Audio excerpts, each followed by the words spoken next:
Samedi 22 mars, mobilisation générale dans tout notre pays. C'est la marche de la fierté de ceux qui n'ont et ne céderont jamais aux idées racistes. Et à l'extrême droite, 500 organisations, associations, syndicats, partis politiques y appellent.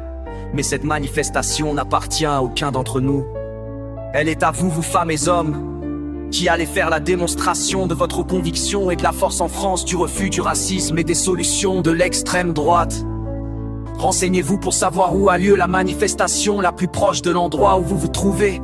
Vous pourrez le faire en regardant le site lafranceinsoumise.fr. Avec l'élection de Monsieur Trump, on a vu qu'une société démocratique peut ne pas avoir généré elle-même assez tôt ses anticorps pour empêcher la contagion de la maladie de l'extrême droite et des idées racistes.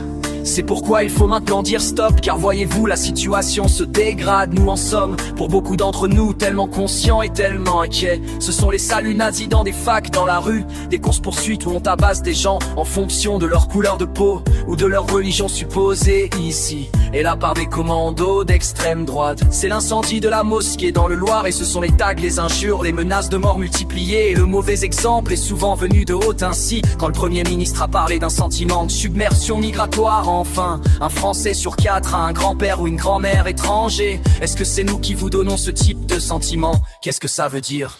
Et quand Monsieur Retailleau, ministre de l'Intérieur, parle de français de papier pour parler de nos compatriotes qui ont été naturalisés ou qui sont les descendants de ces naturalisés qui furent mis en cause avec les mêmes mots sous le régime de Philippe Pétain, nous ne voulons pas vivre dans ces conditions avec de tels mots. Nous avons vu quand on a mis en cause par la voix d'un ministre un député de Seine-Saint-Denis, Monsieur Ali Douara, qui a subi un véritable délit de faciès devant tout le monde, d'une manière incroyablement arrogante. Auparavant, on avait entendu dire à Monsieur Carlos Martens Bilongo, député du Val d'Oise, rentre en Afrique. Non, nous ne voulons pas vivre dans une telle France, et donc il faut que cessent ces façons de faire.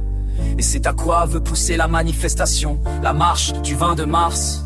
Voilà ce que nous voulons dire et faire. Et d'abord, rassurer nos compatriotes, leur montrer que c'est une minorité agressive qui s'est exprimée de cette manière-là, et que, dans sa profondeur, le peuple français reste peuple de dignité et de respect qu'il est toujours.